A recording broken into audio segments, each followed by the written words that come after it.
the See Voter Headlines Today opinion poll for Karnataka. Over the next 1 hour, we will get you the most definitive opinion poll for this crucial battleground state.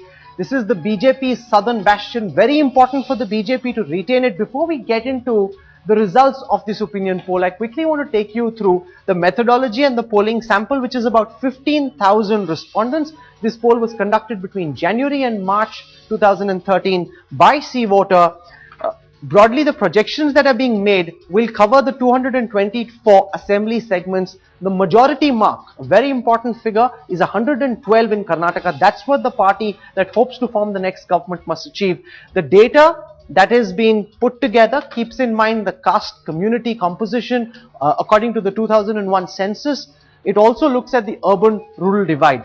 I also want to introduce at this time the Headlines Today political panel for this program. Joining us on this special show to analyze the See Voter results, Mr. Veer Sangvi, Shiv Vishwanathan. Joining us also at this time, we've got Mr. N. Ram and Shwapan Das Gupta. Four of India's top political analysts will help us deconstruct the results of the Headlines Today See Voter opinion poll. This poll is very, very crucial because not just is Karnataka at stake over here, this will also help determine whether the Congress will get a spring in its feet ahead of the crucial assembly elections in November, and whether Narendra Modi factor can make any difference to the fortunes of the BJP. Before I get you the results, I want to take you through some of the key questions that the Headlines Today political panel will be looking at over the next 1 hour. How badly has corruption and infighting impaired BJP's chances? Can a decisive victory in Karnataka revive the fortunes of the Congress? They've been on a downward spiral.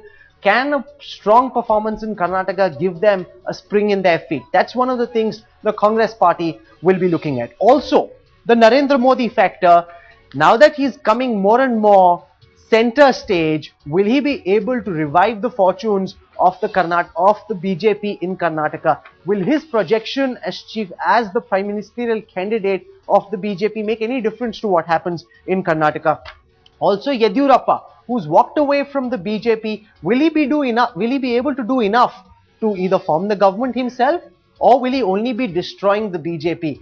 Is Yeddy going to destroy the BJP without being able to do much himself? And also, whether a loss in Karnataka will slam the door shut on the BJP's gateway to the south. Those are the key questions you should be looking at over the next 1 hour as we chat with our experts. Let's now take you through what the assembly of 2013 looked like. These are again key figures for you to understand before I show you the results of the opinion poll that we will put out. Let me first show you what the assembly currently looks like. Elections were held in 2008, where the BJP picked up 110 seats. The Congress at that time got 80 seats. The JDS got 28 seats. That's Devegowda and Kumaraswamy's party. Others got 6. Yedurappa's party, of course, did not exist at that time. Let me also quickly show you the vote share as it exists currently. Will help you compare what the opinion poll is projecting. The BJP last time picked up 34 seats, 34% of the vote. The Congress picked up 35% of the vote. The JDS picked up 19% of the vote. Others had about 12% of the vote. Let's now take you through the projections. As per See Voters projections in March 2013, the BJP's vote share is likely to come down 6%, likely to come down and touch about 28%. The Congress, which got 35% of the vote share last time, likely to lose 1% of the vote share, its vote share coming down to 34%. The JDS stays static at 19%, and the Karnataka Janata Party of Mr. Yedurappa likely to pick up 8% of the vote share, 1% from the Congress, 1% from others, but a majority from the BJP, damaging the BJP very hard. So here it is, the BJP losing 6% of the vote share, the Congress not consolidating, not gaining traction, in fact losing 1% of the vote share, the JDS staying static, and the KGP, the new factor in this opinion poll in these assembly elections, picking up 8% of the vote share. Let me now project what See Voter says will be the shape of the new assembly in Karnataka. This is where things stand as per 2008 figures. The BJP at 110, Congress at 80, JDS at 28. Let's now take you through the projections for 2013. Here it is. This is what we will discuss. The BJP projected to come down to 52 seats. The Congress likely to go up to 118 seats. 112, I told you, is the majority mark that the Congress is likely to go past. The Congress could be forming the next government in Karnataka. The JDS at 35. The KGP, which is Yedurappa's party, likely to pick up 12 seats. 8% vote share, 12% of the seats, the others at 7. So let's compare the 2013 projections with the 2008 results. The BJP here very significantly losing a massive 58 seats. The Congress gaining 38. The JDS gaining about 7. The Karnataka Janata Party coming into existence now, picking up 12 seats, others at 1. I want to put the first question to Mr. Veer Sanghvi on what he makes of the big picture that has emerged so far. It seems the Congress once again set to regain Karnataka. Yeah, that's interesting because this election is more than just an assembly election. We're looking at it in the run-up to the general election. We've had the Congress, which seems to be on a losing streak, which seems to be losing popularity all over the country. The government seems to be losing its hold on the country. Assembly elections are going against the Congress. If the Congress does win Karnataka, and these results suggest that Karnataka is the Congress's to lose if they fight a bad campaign, but if they fight a good campaign, if they can win Karnataka, this is the morale booster they need. The suggestion that all is not lost, they can defeat the BJP. There's a second factor, which is I imagine they will send Rahul Gandhi to campaign in this one, just as they didn't the last time around in Gujarat. I doubt if the BJP will send Narendra Modi. Rahul Gandhi will then emerge from that election, rather as Narendra Modi emerged from Gujarat and say, look, I have led you to victory, now give me the Prime Ministership. That's my scenario. Mr. Shiv Vishwanathan, the Congress is not really gaining traction in Karnataka. Their vote share actually coming down 1%. So they are benefiting from a first past the post system where the opposition vote is getting fragmented. It's the Yedurappa factor which is denting the BJP the most. True. In fact, I think Congress still practices the politics of inertia. The moral luck it has acquired is basically from the other parties. In fact, it should thank Yedurappa, it should thank Gowda for providing the traction it needs to win. So at one level, it's a wonderful time for Rahul to come in because he will be a victor. And Narendra Modi, being the cautious imaginary he is, will not enter Karnataka. It's stage set for the Congress, and in fact, it will be a very soft landing. Shwapan Das Gupta, this will knock the stuffings out of the BJP campaign ahead of the 2014 elections because this is their sole bastion in the south. And unlike their performance in Madhya Pradesh, unlike the performance in Gujarat and Chhattisgarh, they are not being able to consolidate and hold on to the gains of 2008.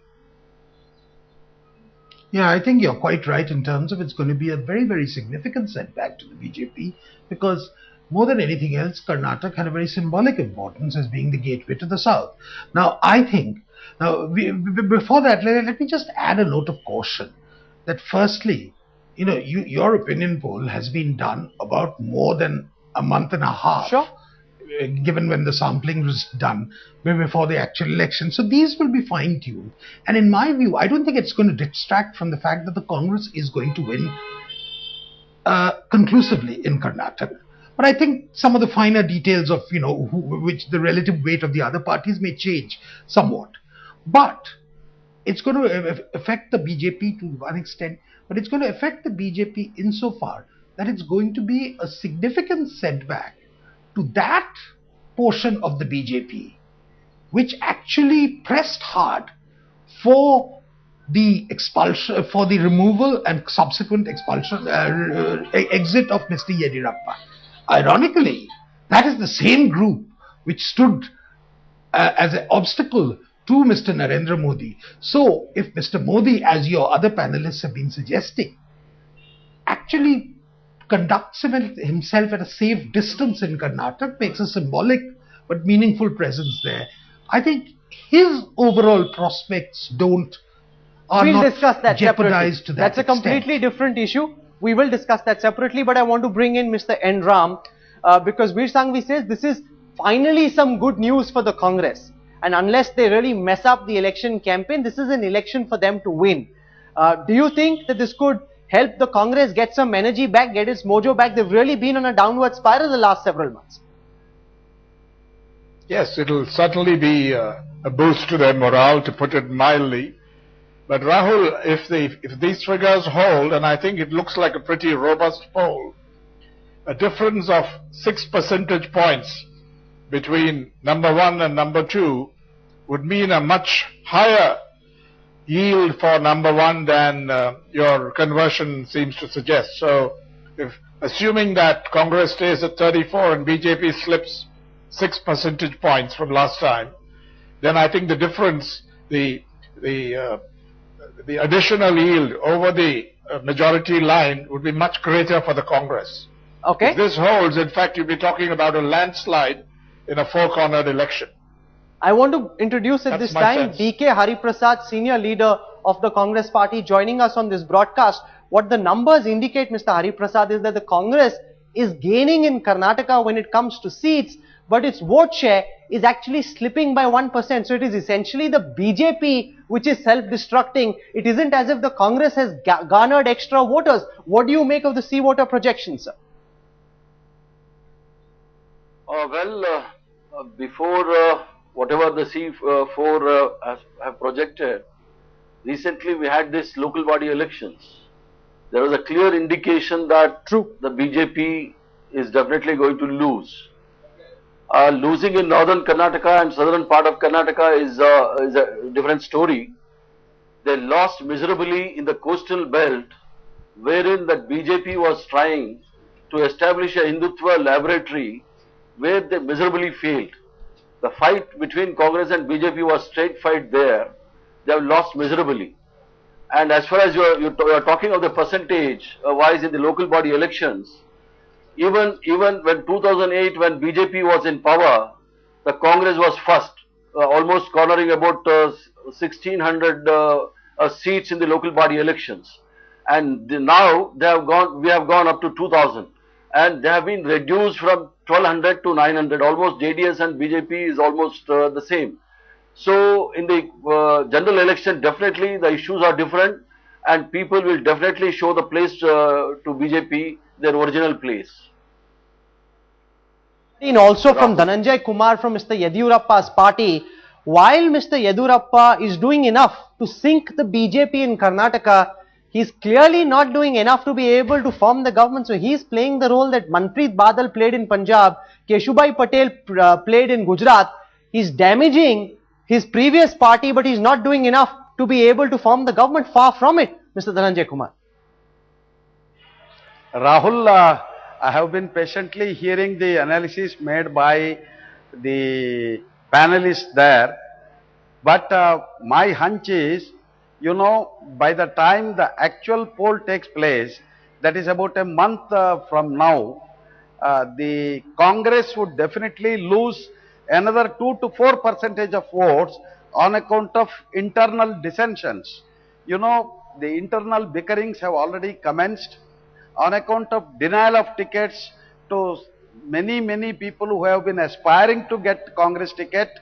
Naturally, there will be dissensions in Congress party, and Congress party is going to further lose 2 to 4% of votes, and all those votes will be added on to the KJP. So far as the BJP is concerned, anyway BJP is doing miserably, and BJP would find it very difficult to field formidable candidates in all the constituencies, and thereby many people may cross over to KJP once the BJP list is out. So you're hoping to get hold of all the defectors, the disgruntled elements of the BJP, those who lose out on tickets, you're hoping to tap into them. I want to introduce also at this time Danish Ali, Secretary General of the JDS, Mr. Kumaraswamy and Devagowda's party. The JDS is where it is. It's a North Karnataka Vokaliga party. You haven't been able to increase your votes despite being in opposition. So, like you self-destructed on the one opportunity you haven't been able to gain any traction. What do you make of the projections? See, at least today in this poll you are showing JDS will get 35. I do remember the opinion poll made in 2004, where all the surveys have projected Congress and BJP, others 10 to 12. And within that others, we have to search whether JDS will get 2 or 4. And when the results came out, the JDS got 59 seats. So I outrightly reject this survey. Let me in fact take you through some of those questions, and then we can get our expert panel to actually assess, analyze and break this up for us. Which is your preferred electoral alliance for Karnataka? 33% say the BJP-led coalition, 42% say the Congress, others who say can't say 25%. So basically the Congress seems to be the preferred party for the voters who were sampled. The next question, who will form the next government in Karnataka? 41% here saying it's the Congress that they believe will form the next government, BJP 19%, KGP at 5%, the JDS at 15%.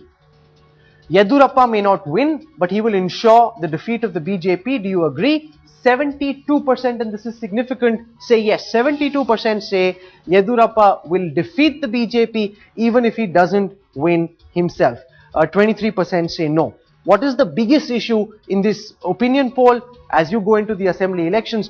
40% say corruption. So if the BJP is not doing well in Karnataka, 40% feel corruption is the single biggest reason. The mining scam, the land scams, all of them costing the BJP very dear.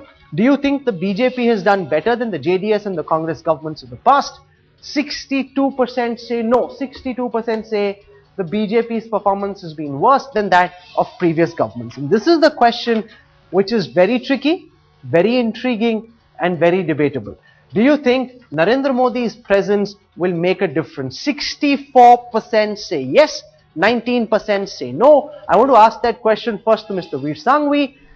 Now, to some extent, you were telling me earlier that this is, similar to the equation with Rahul Gandhi in Gujarat, where do you put him in, do you not put him in? 64% say if you bring him to Karnataka, he can make a difference. Should the BJP take that risk? I think so. I think we in the secular establishment or the commentariat sometimes tend to underestimate Modi's popularity among younger voters who have no memory of 2002 of the Gujarat riots. Many people feel, for instance, corruption is one of the issues that comes out very strongly in your poll. Many people feel he's a clean man. He's a man who can give good governance. The BJP has done badly on governance. The best thing for the BJP to do would be to make Modi the face of their campaign. It would be an ideal launch pad if he was to become Prime Minister. And the one thing about Modi, they've always said, is his courage. He's the Lion of Gujarat. So if I was Modi and I was really as brave as he is, I would go straight into Karnataka and I'd fight that. At some levels, critics would say you're provoking Narendra Modi because this is a toxic election. Mr. Shopan Dasgupta, here's the understanding that's out in the political firmament at this time, that Narendra Modi doesn't want anything to do with the Karnataka elections. He realizes this is a losing cause. He wants to wait till after the Karnataka verdict to actually be announced as chairperson of the election campaign committee, because he realizes if he gets associated too much with the defeat in Karnataka, it's not going to be good for his image. His sheen could wear off. Veer Sangvi says, Modi, if he wants to be Prime Minister, this is an ideal opportunity. He should take up the challenge. What do you make of this? Well, firstly, I'd like to say that there's a difference between an assembly election and a Lok Sabha election. And regardless of the charisma of Narendra Modi, what is going to be decided in Karnataka is who is going to form a state government in Bengaluru. At present, the scales are heavily loaded against the BJP for reasons which are of their own creation, which are not of the creation of Narendra Modi, which are of the creation of people who in fact have opposed Narendra Modi's elevation at the center. At this point, if the BJP was to say that we can overturn this profound anti-incumbency by bringing in Narendra Modi, they will be making a big strategic blunder. Because at the end of the day, people are going to vote for a chief minister, for a state government. Modi will certainly be used. I think he will be used in some rallies. But I think it is absolutely futile and self-defeating for the BJP to fight this election on the strength of the but Mr. Enram, many people came on programs. But may I just add, Rahul? Finish your May I just add, Rahul, one point? May I just add one point? If there is one state in the whole of India where there is always a disjuncture between assembly results and Lok Sabha elections dating right back to 1984, when you recall Ramakrishna Hegde winning the assembly election, shortly after the Congress won almost every single seat in the Lok Sabha from Karnataka. That state is Karnataka, where they vote separately on two different issues. Okay. Mr. N. Ram, many people, when we did the Gujarat opinion poll, came out and challenged Rahul Gandhi. If you think you can make a difference, come to Gujarat, campaign, show the world what you can do. Now, similar questions will be asked of Narendra Modi. If you wish to lead the party nationally, then you must come to Karnataka. Swapan Das Gupta says he might be fielded for a few rallies. Rahul Gandhi also went for a few rallies to Gujarat. That's not good enough. Should he come front and center? Should he lead this campaign? Or do you think he should just stay away because it's a losing cause? And as Swapan says, no matter what Narendra Modi does, he can't turn around what the BJP has done over the last 5 years. Rahul, I think there's no need to exaggerate the risk that Chief Minister Modi will be taking if he campaigns seriously in Karnataka. It's a given that the BJP will be out after this assembly election. Let's take that for granted. What does it do to Mr. Modi's prospects? Not very much. He's tried. I don't think Rahul Gandhi's reputation has been ruined by the defeat of the Congress in Gujarat, because that was again an expected result in Gujarat. I think Rahul Gandhi lives to fight another day and is still a rising figure in Congress politics. So let's not get into any hype on the risks these people will take in terms of their reputation going up or down. So I think if BJP would be sensible, Mr. Modi would be well advised from his standpoint and from their interests to go and campaign seriously in Gujarat without falling into this hype influence mode that my reputation will be ruined. The word toxic has a certain connotation. I don't buy any of that. I think he's not going to swing the election for the BJP. If it makes a difference, we shall see. But I don't think there's any great risk at all. And moreover, I think that whatever happens, Mr. Modi is going to be the main campaigner for the BJP in the general election, but there are many, many obstacles in his way if he aspires to the Prime Ministership of India, because even should the BJP emerge as the single largest party in the next Lok Sabha election. Mr. B.K. Hari Prasad, what do you make of the fact that about 64% of the people who are polled say that Narendra Modi can help the BJP recover in Karnataka? That was a specific question that was asked. Do you think Modi's entry into the Karnataka political firmament will make a difference, maybe dent the Congress's fortunes, bring down your tally, Mr. B.K. Hari Prasad? Well, Mr. Rahul, the Modi gimmicks will definitely not work in Karnataka. Why come to Karnataka during the Gujarat elections?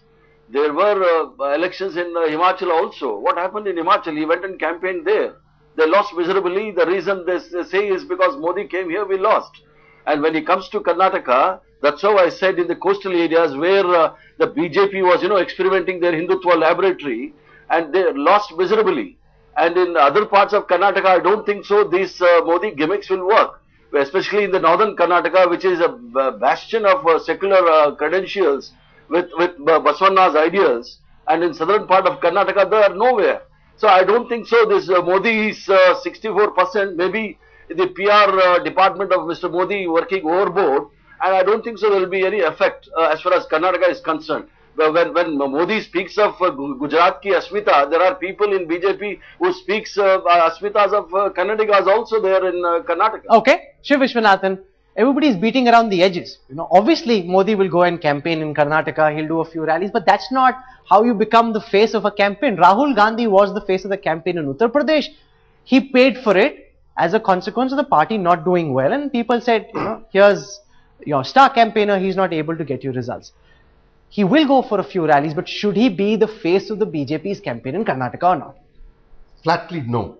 Modi, like the other lines of the ghee lines of Gujarat, should stay in Gujarat. He's a national commodity. He cannot understand the pervasive factionalism of Karnataka. He has no sense. I don't think he even has the personality to handle the local political bosses. So let's face it, Modi would be entering, he'll be a national figure entering a small skit, and it will be devastating for Modi. What he should do is to play coy, make a few sanitized entries, and stay away from Karnataka. And I think the BJP is sensible enough to do so. Unlike Rahul, who has the mentality of a Boy Scout, Modi is shrewd enough to be a long-range survivor.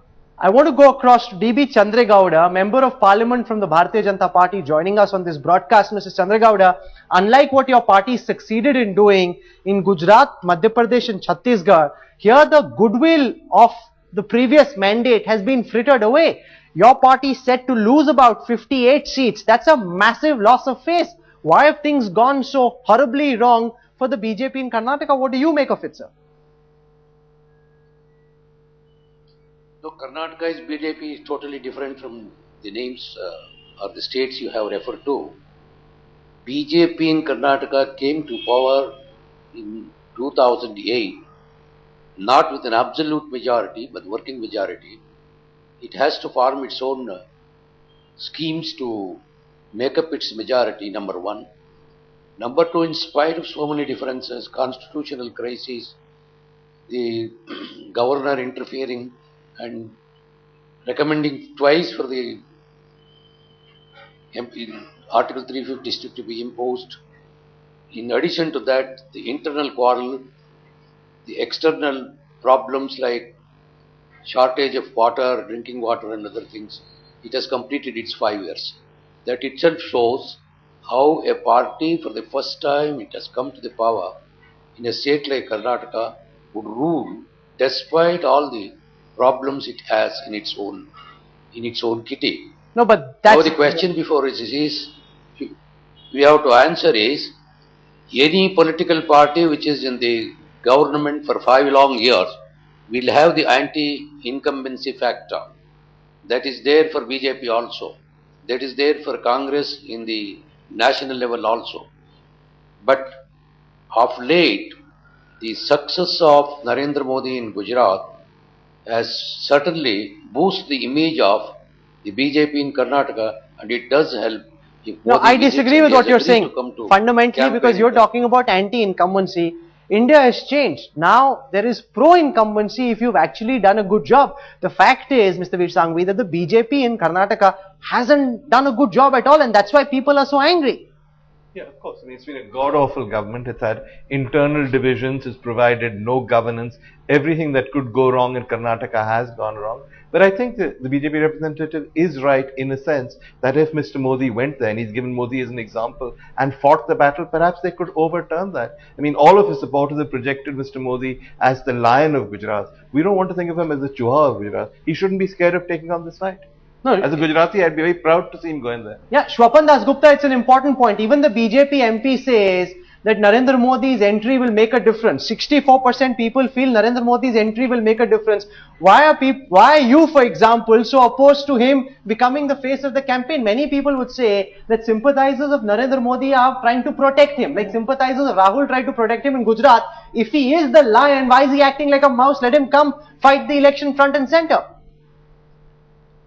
Well, it's very good to taunt Narendra Modi, of course. It's very tempting to do so. I think you have to read polls politically also, rather than read polls, purely as a set of numbers which are presented as a question. What does the answer to this question mean? It means that Narendra Modi has the goodwill, potential goodwill of a substantial section of the people of Karnataka. Now that goodwill, where can it be encashed politically? Can it be encashed in the assembly elections? If it could be encashed in the assembly elections, yes, certainly I think Narendra Modi should go ahead. But it cannot, because repeatedly over the years, and I think we can cite example after example after example to show that assembly elections have a dynamism, momentum and logic of their own, which is separate from a Lok Sabha election. All that this 64% people who say that Modi can actually shift the balance suggest is that there is a considerable goodwill for Narendra Modi, and I think the time to encash it is not now, despite all the taunts which he might be, which all people who want him to self-destruct. Yes, fair enough. That's their prerogative. But I believe that the best time to use this goodwill is later. Hold your ace back for later, says Shwapan Das Gupta. One of the other key questions which the BJP will have to reflect on very carefully is what does it do with Mr. Yeddy, like Veerbhadra Singh and the Congress party, where despite all the allegations, Mrs. Gandhi took an executive decision, bring him back because he's the only one who can swing the elections for you, and he delivered in the state of Himachal Pradesh. Similarly, Yedurappa has shown, even if he can pull away only 8% of the vote, that's enough to damage the BJP. So Mr. N. Ram, should the BJP after these assembly elections try and cut a deal with Mr. Yedurappa and try and win him back? Because that way they might be able to limit the damage in the general elections which follow. Otherwise they will be ruined not just in the assembly elections but also in the general elections. What would your sense be, sir?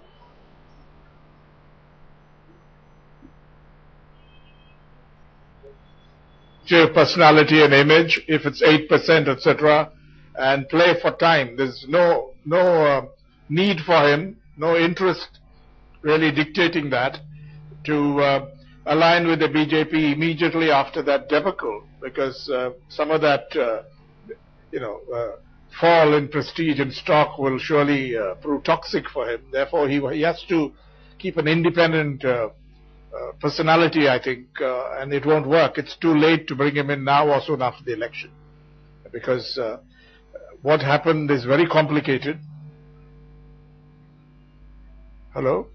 You're saying that there is no interest in Mr. Yedurappa coming back, but Shiv Vishwanathan, shouldn't the BJP try and reach out? A, there is the halo of the corruption allegations which he carries.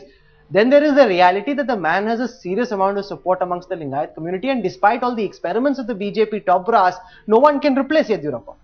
Look, this is a three-stage battle. The first stage, BJP shot itself. The second stage is the elections. This is the third stage, the politics of negotiation. The BJP can wait and watch right now. If Yedurappa scores high, more than the expected batting average, then they know and he knows they are only permanent interests. No permanent commitment to values. The negotiation, the bazaar model that everyone is suggesting begins after the election. Then you can wait and watch. I mean, I don't see any great ideology. I don't see any great morality or ethics. This is a bazaar. No, but they've taken Veer Sanghvi a Rajap political point of view, that he's besieged by charges of corruption. Therefore, Mr. Jaitley, Mr. Advani asked him to leave. Right. Now, should they bow down, accept that without him they can't win Karnataka and welcome him back with open arms? Maybe before the election, but if you do it after the election, when you've been destroyed in the assembly election, he's played a large part of it, and then you come back and say, sorry yaar, galti ho gayi, never mind all the corruption, come back and join us. How can you go into a general election campaign and complain about the Congress's corruption when you've gone back on bended knees to Yedurappa? It'll just seem like the worst kind of opportunism. It won't help them. Shwapan Das Gupta, would you follow the Veerbhadra model, where the Congress realized that Veerbhadra Singh is a necessity, Anand Sharma and the like can't win Himachal Pradesh, therefore get Veerbhadra Singh in, or take the larger moral high ground, as Veer Sanghvi says, you threw him out because of charges of corruption, don't go groveling to him? Look, I think you have to look, first let's look at the worst case scenario. The worst case scenario for both the BJP and Mr. Yedurappa is that the BJP gets decimated, Mr. Yedurappa also does equally badly. So, in other words, the tallest leader the BJP threw up in Karnataka is also damaged in the process, and therefore even if there is a reintegration of sorts, you get only half of the Yedurappa which was there prior to the election. That's really the worst case scenario, I think, for both of them.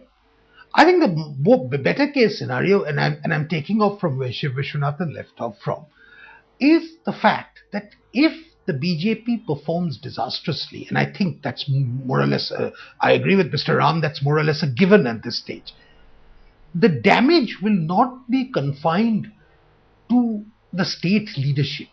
I think the real damage, the people who will be the real casualties, will be the people at the center who actually were instrumental in the removal of Mr. Yedurappa, not merely from the chief ministership, but creating a situation where he had to leave the party in toto. And the names you mentioned are only partially correct.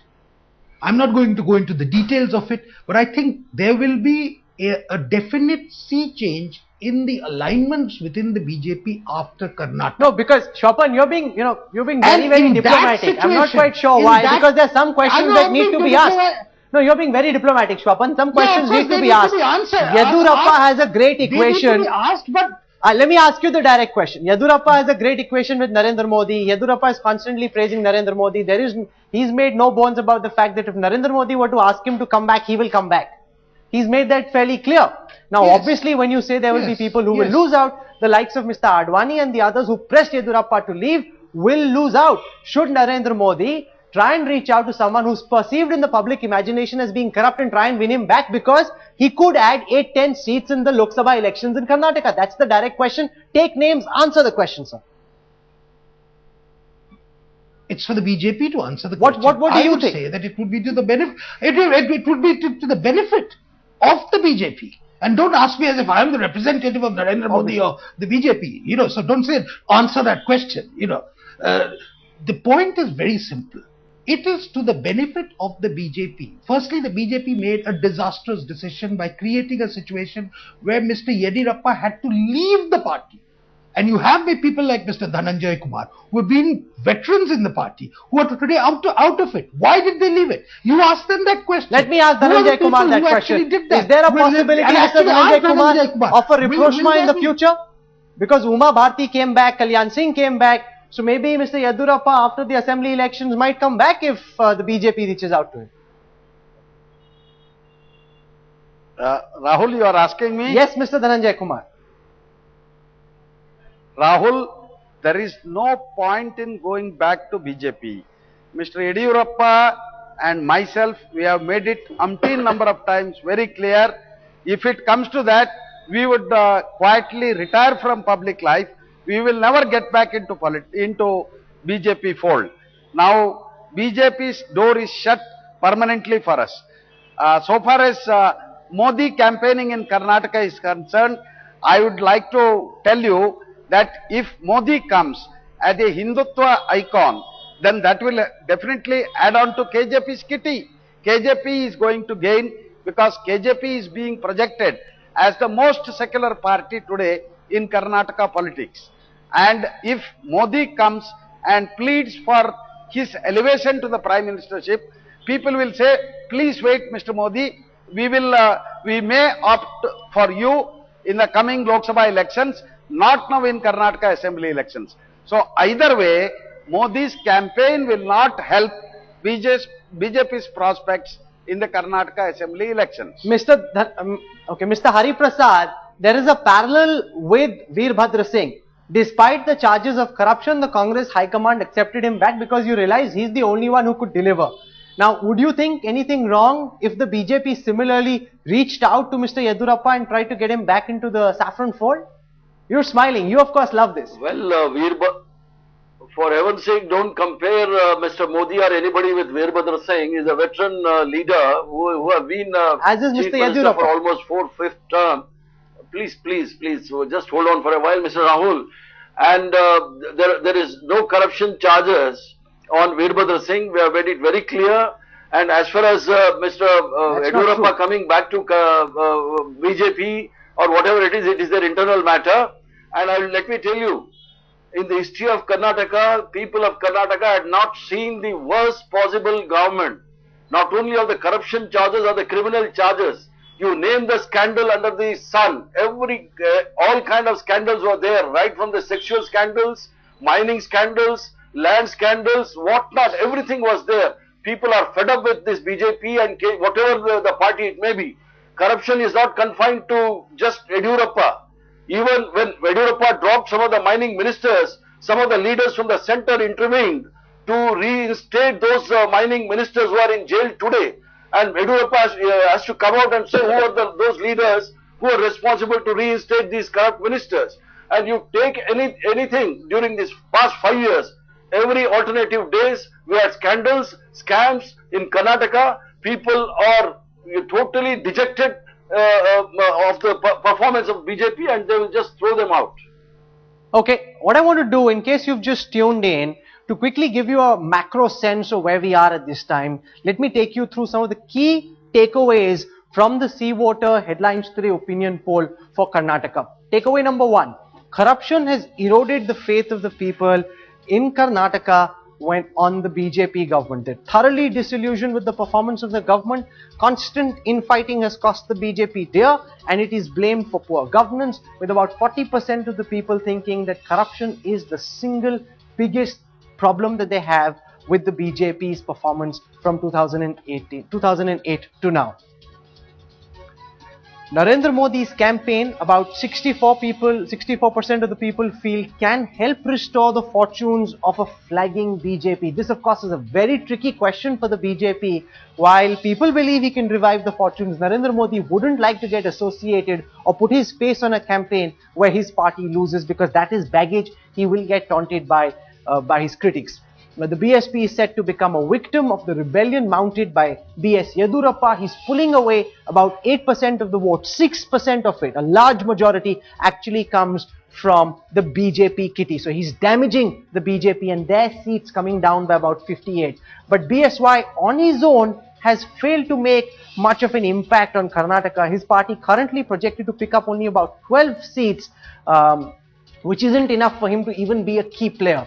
The Congress benefits and it wins despite a 1% decline in vote, because the opposition vote is fragmented. The Congress, with about 34% of vote, crosses the majority figure of 112, ending up at about 118.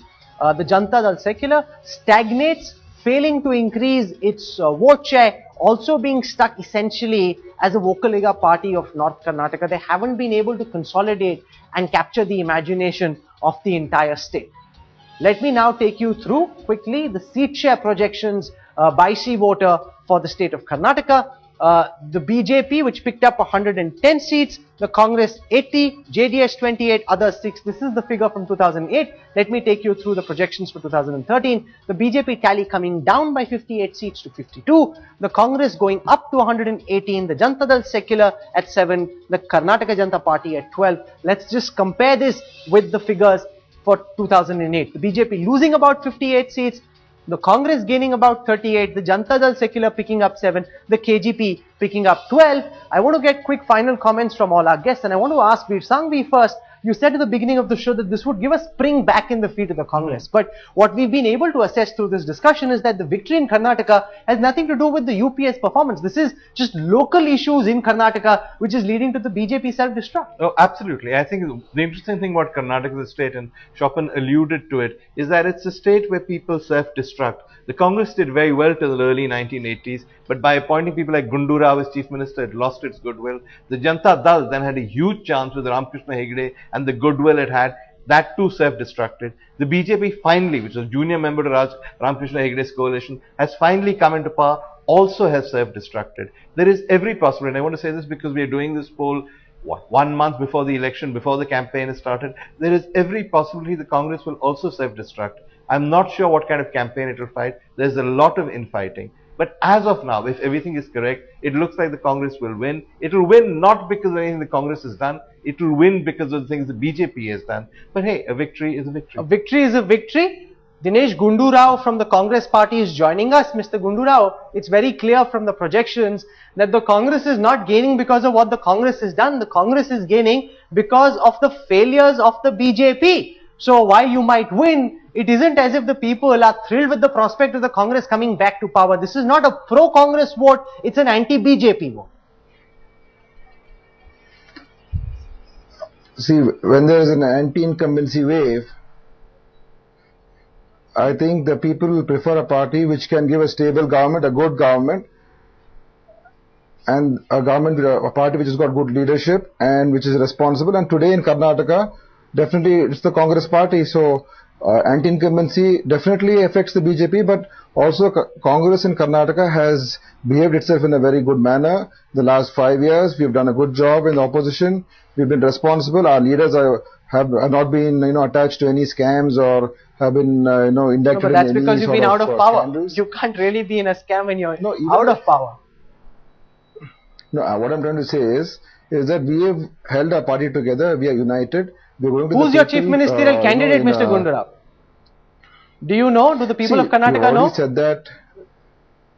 We have already said that it's collective leadership. We have Mr. Siddaramaiah, Dr. Parameshwar leading the party in Karnataka, and we have got leaders in Delhi. So you got lots of leaders in Delhi who are hoping to get a call.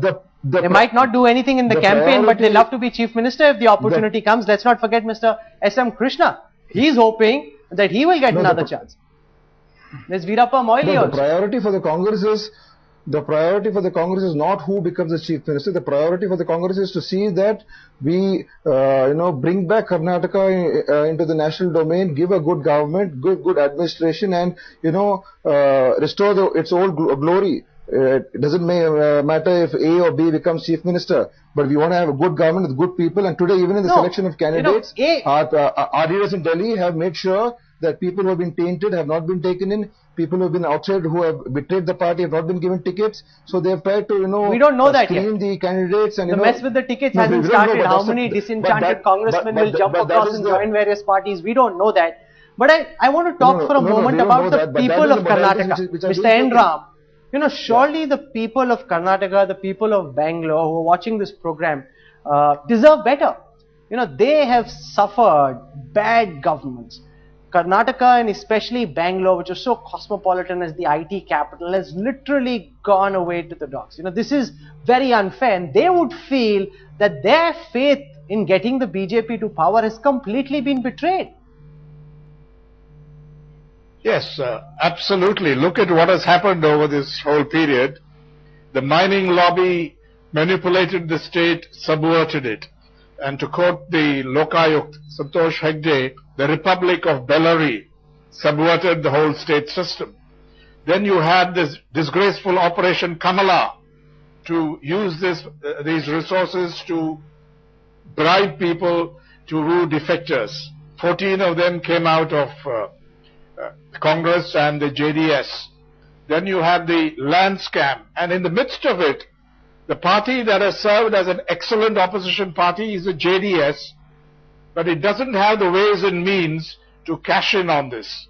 So the Congress, I think, is going to win, and win big in this election, from what your poll figures suggest, much bigger than the seat share that you have projected here, if the share of the vote holds. No, Danish Ali, this is a real problem for the JDS. The fact that you've got a certain vote bank in a certain pocket in Karnataka, but your party has been unable to grow. You've been in the opposition, you had a great opportunity, but your party has not been able to grow beyond being a Vokaliga party. No, it's not true, Rahul. Always the projections are like that, as I told you earlier. We are not bothered about that. Our party is in rural areas. Our party is in villages, in the hearts of common men there. The principal opposition party for whom you are projecting the number of seats, I think you must remember they have not done anything during the last 5 years. But despite it, they're getting the numbers in you are. It is on the paper they are getting. Okay. Just wait for the EVM to announce the result. And during the last 5 years, that Operation Kamla, all the by-elections, JDS was able to retain and win the seats vacated by Congress and BJP. Not any other party. And we were the party who has raised the issue of mining, the land scam, and today Yeddy or his cabinet colleagues are in jail, or Yeddy is facing the heat of the Lokayukta or the court. It is because of the consistent efforts by the JDS Let me get an independent perspective. Shiv Vishwanathan, why is Mr. Kumaraswamy's party? He's an earnest man. Mr. Devagowda still has a lot of support, but their party is not growing. Why? See, because they don't see themselves as the main agents. See, look, this has been the full of political bosses of a regional kind. Devagowda, Yedurappa, each one of them is a regional boss of a certain kind. And when you watch these wily guys, integrity is not what you associate with them. They're wily, and he's right. Within the next few weeks, both Yedurappa and Gowda will make considerable gains. Because the politics of factionalism, the politics of electoral disappointment will come into play, and these people are brilliant players of that game. So let's concede to him that they will have an increase in gains. No, but let me finish. Yes. But to see them as the central players, I don't think it's possible this time. Because to a certain extent, I think they accepted a regional role, they accepted the fact that they were limited catalysts, and they haven't got the imagination. But there's a larger point as well, Shwapan Dasgupta. The point is that when S.M. Krishna was running the show in Karnataka, People thought that he's obsessed with technology, he's obsessed with industry, he's highly urban focused. Rural Karnataka is ruling out, and therein lay the appeal for Mr. Yedurappa to come to power. Now, urban Karnataka has frittered away all the gains that they had. Rural Karnataka is not much better off, and the people of Karnataka are really wondering what did they do to deserve such shabby governance? No, I think you're perfectly right about that. I think, the real disappointment for the BJP, which has been in power for the past 5 years, has been the manner in which they let down their very strong urban support, which they had not only in Bangalore, places like Mangalore, Hubli, etc., districts of Shimoga, the entire coastal belt feel let down. And on top of that, the rural areas where, thanks to Mr. Yedurappa's pro-farmer image, they've been able to make inroads, that's gone away. And I think the immediate advantage is going to come to the Congress, and let's have no doubt about it, the Congress is going to win this election handsomely, and I think it will be a big morale booster for the Congress. The Congress naturally will try to project it as being a harbinger of things to come in the national stage, which may or may not be true, but there can be no doubt that for a limited period of time, Karnataka will certainly be a great morale booster for the Congress. Okay. And I think that's really what is going to make the next round of assembly elections even more fiercely fought, because the Congress will think it's got a chance, there's no anti-incumbency. It will talk up the Congress. So, in terms of the commentariat, it's an exciting phase because it makes politics competitive once again. And it gives us an opportunity to host more such programs. Shiv Vishwanathan wants to make a quick final point. I just want to make a quick point. I think the Congress is happy to be back in power. I'm not sure the people are happy. There's a difference. Their approval is qualified. And let's allow some political intelligence to the people. It's a wait and watch game where Congress has won the politics of default. But there's a long way to go. You're saying they're winning the politics of default. Quick final comments from Mr. N. Ram. Can anything change between these projections and the 8th of May? Not much, I think. The trends are clear. They're almost set in stone. So I think that's it. All right. We don't want to judge one way or the other, because a lot can change between now and when the seats, the tickets are given, how the parties actually conduct their campaigns, and for all you know, Danish Ali might be right, the JDS might pick up more seats. But this is what C Voter is projecting at this time. Opinion polls, of course, come right sometimes, do not come right sometimes, but these are the projections for what they're worth, and we've put them out in the public domain. But we've discussed the broad issues, and all of you can decide which side you're on. But to all my guests for joining us for this very engaging political debate, thank you very much, gentlemen, for joining us for this program.